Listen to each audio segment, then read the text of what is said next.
Con este comenzamos entonces el último módulo de la parte teórica de la unidad de pruebas diagnósticas. En este último módulo la intención es examinar el resultado de un diagnóstico, de utilizar una prueba, pero desde una perspectiva clínica. Es decir, cuando uno ya tiene que tomar una decisión a partir del resultado que arroja una prueba diagnóstica, ya sea esta positiva o negativa.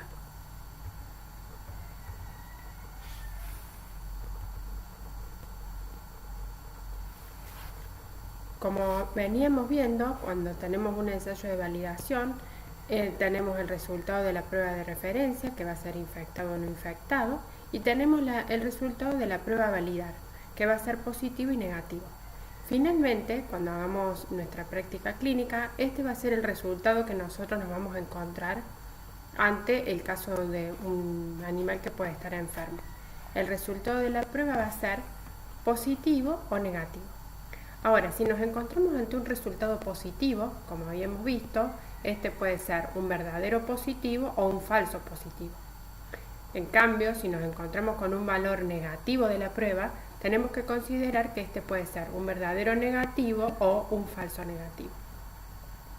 Por eso es importante tener en cuenta que cuando yo tengo el resultado, ya sea positivo o negativo, en base a la prueba que decidí utilizar para el diagnóstico, este puede ser erróneo, porque puede ser un falso negativo o un falso positivo. Como vimos, la proporción de estos animales, falsos negativos y falsos positivos, dependen de la sensibilidad y de la especificidad de la técnica. Pero ¿cómo podemos valorar cuantitativamente qué proporción de animales están clasificados erróneamente? ¿Cómo se pueden expresar esos valores desde una forma cuantitativa? Y para esto vamos a utilizar los valores predictivos. Me voy a basar en los mismos datos que venimos viendo y en relación específicamente ahora al resultado de la inmunofluorescencia, positivo y negativo. Como vemos acá, de 223 cerdos que fueron clasificados como positivos por inmunofluorescencia, 194 resultaron positivos y 29 fueron falsos positivos. Con estos datos de positividad se puede calcular el valor predictivo positivo. Esta también es una probabilidad condicional donde, dado que la prueba diagnóstica o el test arrojó un resultado positivo, ¿cuál es la probabilidad de que el animal esté infectado? Para este caso esa probabilidad es 194 dividido 223 y eso nos da 0,87.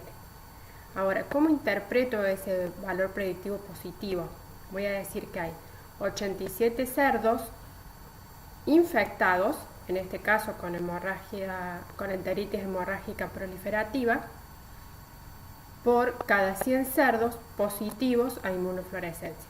De este modo, podemos estimar entonces el valor predictivo negativo. Entonces, también teniendo en cuenta que esta es una probabilidad condicional, es decir, dado que tengo un resultado negativo de la prueba, ¿qué probabilidad hay de que el animal esté no infectado? El cálculo de esta probabilidad sería 1032, que serían los no infectados, dividido en 1049, que sería el total de negativos a la prueba, y ese resultado me da 0,98. Y entonces voy a decir que hay 98 cerdos no infectados, es decir, sin enteritis hemorrágica proliferativa, definida por inmunoperoxidasa, o de cada 100 negativos a la prueba, en este caso inmunofluorescencia. De este modo, entonces, a partir de tener un resultado positivo o negativo a la prueba, yo puedo cuantificar cuál es la predictibilidad de que ese resultado positivo me indique que el animal está infectado, cuál es la probabilidad de que, dado que me da positivo, ese animal está infectado, y también puedo estimar cuantitativamente cuál es la probabilidad de que un individuo que me dio negativo a la prueba esté sano o no infectado.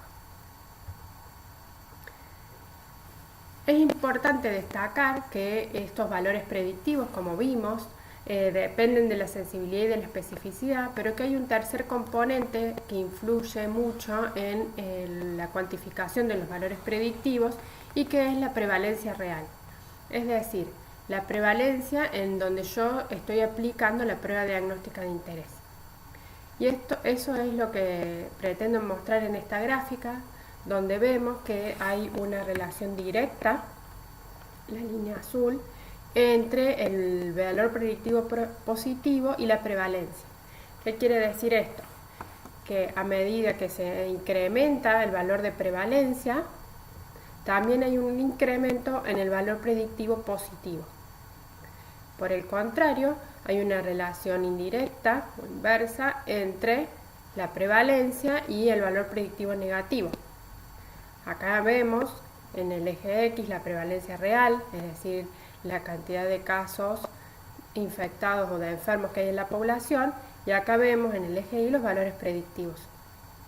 Y podemos ver que a medida que la prevalencia incrementa en la población, la prevalencia de enfermedad incrementa en la población, el valor predictivo negativo disminuye.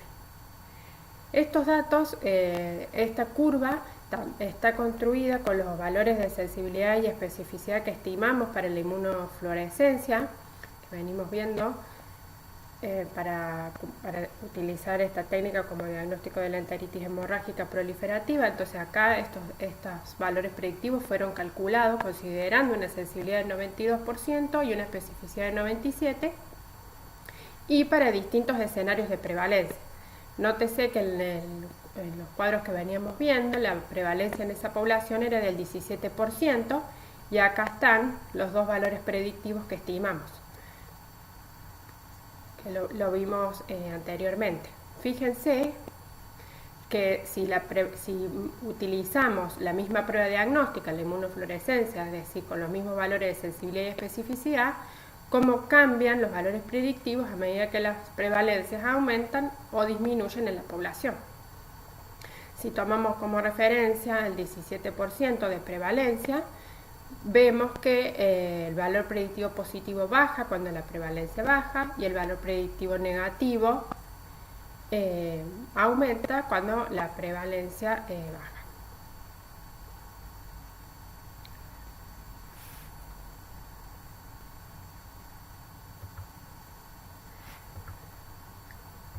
Tenemos la posibilidad entonces de poder calcular el valor predictivo, ya sea de un resultado positivo o negativo, si conocemos la sensibilidad y la especificidad de la técnica que estamos utilizando. Eso, como vimos, se obtienen de los ensayos de validación, y para nuestra práctica clínica podemos obtenerlo a partir de la lectura del prospecto, con todas las precauciones que hemos visto.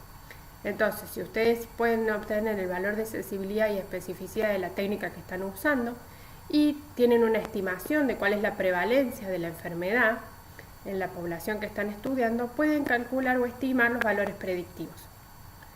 Para esto se utiliza la fórmula bayesiana, que es la que les voy a mostrar a continuación.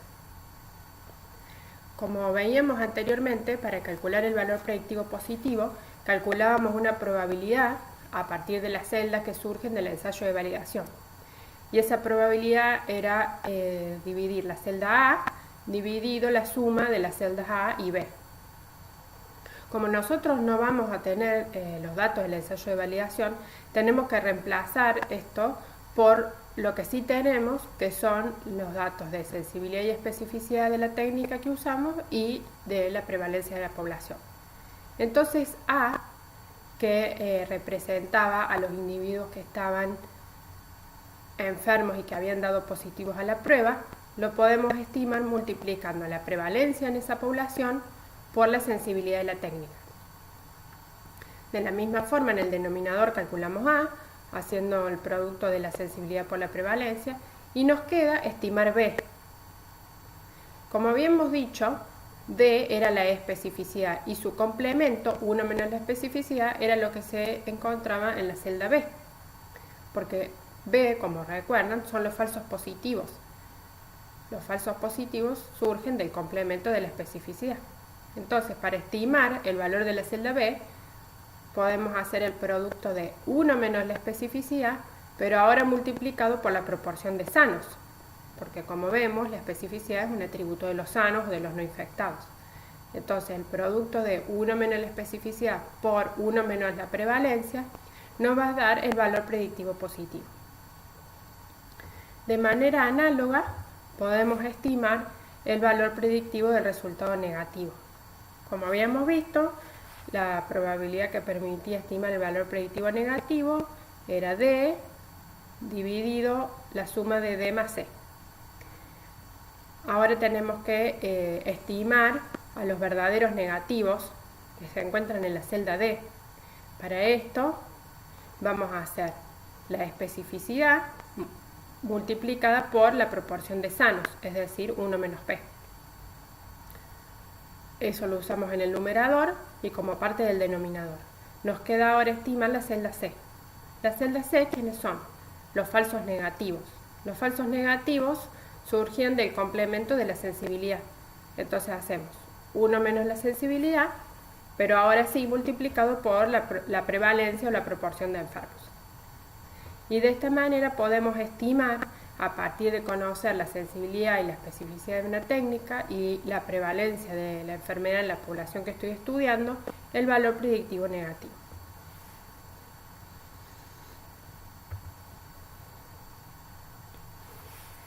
También es importante para nuestra práctica profesional tener en cuenta que existen diferentes maneras de incrementar los valores predictivos de la técnica.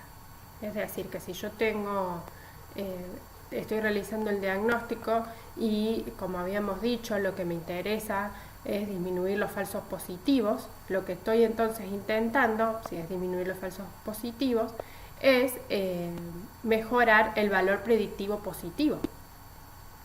Por otro lado, si mi decisión sanitaria está muy influida por los falsos negativos, voy a intentar disminuir esa proporción de individuos falsos negativos, por lo cual entonces mi objetivo ahora es aumentar el valor predictivo negativo. Entonces hay manera de incrementar estos valores predictivos, para lo cual tenemos distintas estrategias que son las que están planteadas acá. Por un lado, podemos trabajar, si lo que nos interesa es aumentar el valor predictivo positivo, sobre grupos de alto riesgo, porque en estos grupos de alto riesgo la prevalencia se espera que sea mayor, y entonces a mayor prevalencia, mayor valor predictivo positivo. También podemos hacer muestreos repetidos y también podemos hacer el uso combinado de muestras, es decir, muestras pool. Trabajar no sobre muestras individuales, sino sobre combinación de esas muestras individuales para obtener una única muestra que está formada por un conjunto de muestras individuales. De esta manera se pueden incrementar las sensibilidades agregadas. Y tenemos una última opción, que es la que vamos a detallar a continuación, que es ya no utilizar una única técnica para realizar el diagnóstico, sino que utilizar más de una técnica. Y al resultado de estas técnicas, combinarlos de acuerdo a nuestra intención, ya sea mejorar el valor predictivo positivo o el negativo.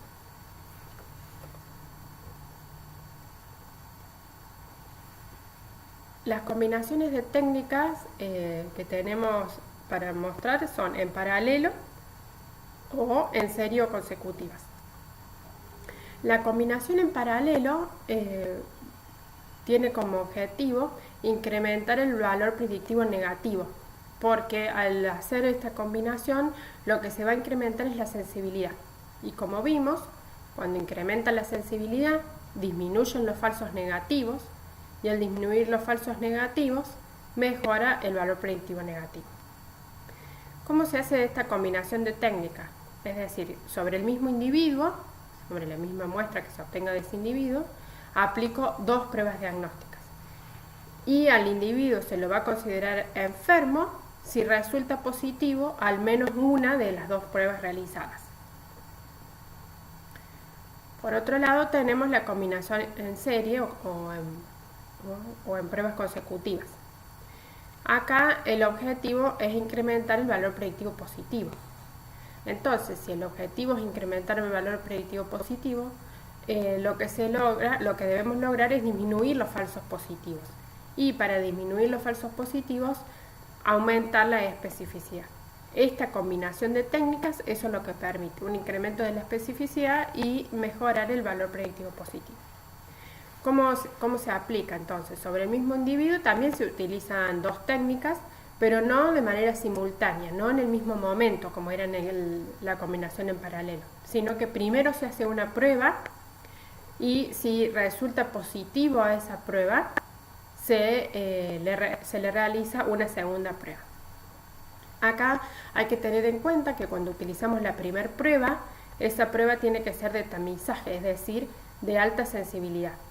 Los que den negativos a esa prueba de tamizaje van a ser considerados negativos, mientras que los positivos van a ser sometidos a otra segunda prueba, que es la que vamos a denominar prueba confirmatoria, porque es de alta especificidad, y si a esta segunda prueba también resulta positivo, el individuo será considerado positivo. De otra manera, si da negativo, será considerado negativo. Veamos algunos ejemplos. Acá tenemos una población que se evaluaron 100.000 individuos y podemos ver que se utilizaron dos pruebas, la prueba A y la prueba B. Fíjense que cuando si hacemos una tabla 2×2 con estos resultados, podemos ver que hubo 3.800 individuos que resultaron positivos a las dos pruebas, 950 que resultaron solos positivos a la prueba A y 200 que resultaron positivos a la prueba B. Como estamos ante una combinación en paralelo, la suma de todos estos individuos los vamos a considerar positivos y los vamos a poner en la celda A. ¿Por qué todos los consideramos positivos? Porque como vimos, la premisa de la combinación en paralelo es que si el individuo resulta positivo al menos a una de las dos técnicas, en este caso A o B, el individuo es considerado positivo. Y aquí nos quedan solo 50 individuos que fueron negativos a las dos, tanto a la A como a la B. Cuando calculamos la sensibilidad de esta combinación, vemos que esta es del 99%. Si calculáramos la sensibilidad y la especificidad de la prueba A y de la prueba B por separado, tendríamos valores de sensibilidad más bajos que si los utilizamos en forma combinada. Y aquí tenemos un ejemplo de combinación en serie. También tenemos a los 100.000 individuos analizados. Primero se aplica la prueba A y acá obtenemos que de la prueba A fueron positivos 14.250. Estos individuos, solamente estos, van a ser reconfirmados mediante una segunda prueba. El resto, los 85.750, ya se consideran negativos. Cuando hacemos la segunda prueba sobre los positivos, los 14.250, vemos que de estos resultan positivos 5.225, porque el resto eran falsos positivos. Estos 5.225 son los que vamos a considerar finalmente como positivos y al resto lo vamos a considerar como negativos. De esta forma incrementamos la especificidad. Algunos ejemplos de pruebas en serie que se utilizan en medicina veterinaria. El ejemplo muy clásico y que es una prueba diagnóstica muy de rutina, sobre todo en lo que es producción bovina o la sanidad de los bovinos, es la prueba para el diagnóstico de la brucelosis. Como ustedes saben, hay una combinación, se utiliza sobre el mismo individuo una combinación de técnicas y esa combinación se hace en serie. Primero se utiliza una prueba denominada BPA, que es de alta sensibilidad como prueba de tamizaje, y a los positivos a esta prueba se les confirma el diagnóstico mediante otras dos pruebas serológicas que son el 2-mercapto y el SAT. También tenemos ejemplo de prueba en serie para lo que es la sanidad de los porcinos, el diagnóstico de la enfermedad de Auschwitz, donde aquí se utilizan dos ELISAs, pero que uno es de screening porque tiene alta sensibilidad y otro ELISA que es de confirmación porque tiene alta especificidad. Estas pruebas se combinan en serie y los resultados se interpretan tal como los vimos hasta ahora. Acá en esta diapositiva lo que pretendo mostrarles es cómo se ven afectados los valores de sensibilidad y especificidad cuando utilizamos combinaciones en serie o en paralelo. Ustedes en la bibliografía tienen, si están interesados, cómo calcular la sensibilidad agregada, es decir, cuando utilizo dos pruebas en paralelo, y también cómo calcular la sensibilidad agregada cuando utilizo dos pruebas pero combinadas en paralelo o en serie. Lo mismo para la especificidad. Nótese acá, por ejemplo, que la prueba A tiene una sensibilidad del 80% y la prueba B tiene una sensibilidad del 90%. Cuando combino estas dos técnicas, la A y la B, con el objetivo de incrementar la sensibilidad, es decir, que hago una combinación en paralelo, puedo ver cómo la sensibilidad de ambas se incrementa hasta 98%. Estas dos técnicas tienen una especificidad, la A de 60% y la B de 90%. Si yo las combino para incrementar la especificidad, es decir, que hago una combinación en serie, puedo lograr una especificidad del 96%. Estos valores están calculados para prevalencias del 20%.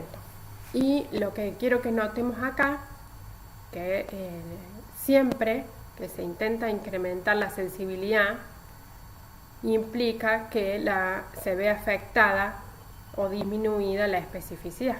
Como podemos ver acá, incremento la sensibilidad a 98, pero la especificidad baja. De la misma manera, si acá logro incrementar la especificidad, voy a ver afectada mi sensibilidad. Y acá tenemos los valores predictivos, ya sea positivo y negativo, tanto para la técnica A como para la técnica B. Y acá podemos ver que cuando hago una combinación en paralelo, aumento la sensibilidad, por lo que disminuyen los falsos negativos, y entonces me mejora muchísimo el valor predictivo negativo, llegando al 99%. Cuando combino en serie, mejora la especificidad, lo que vimos, y cuando mejora la especificidad, eso redunda en una disminución de los falsos positivos. Al disminuir los falsos positivos, el valor predictivo positivo mejora alcanzando un 82%.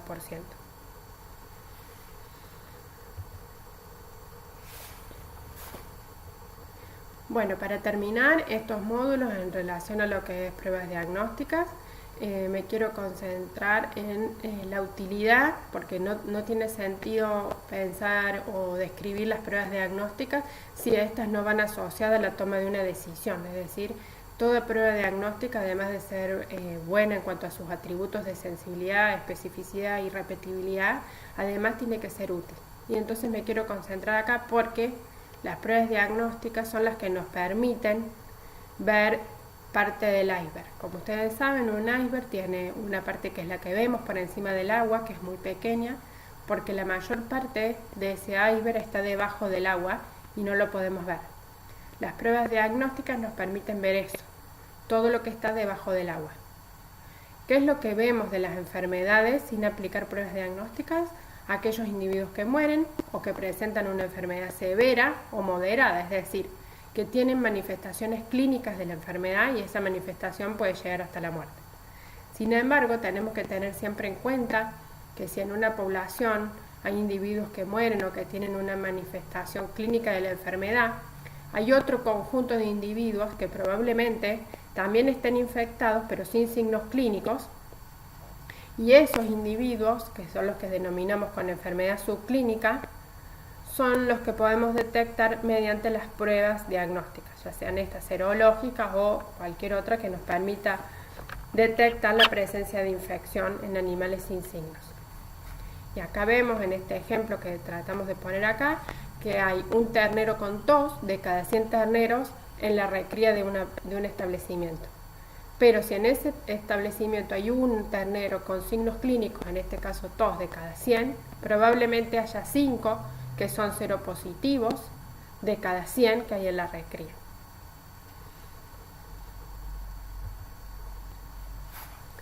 La recomendación para abordar este tema es también del libro de León Gordis de epidemiología. Ustedes lo van a tener como sugerencia de lectura, y el capítulo que les sugiero leer, que es bastante más amplio de lo que alcanzamos a ver en esta clase teórica, es el capítulo 5, pero ahí ustedes pueden tener de guía para profundizar en los temas que vimos durante estos 3 módulos.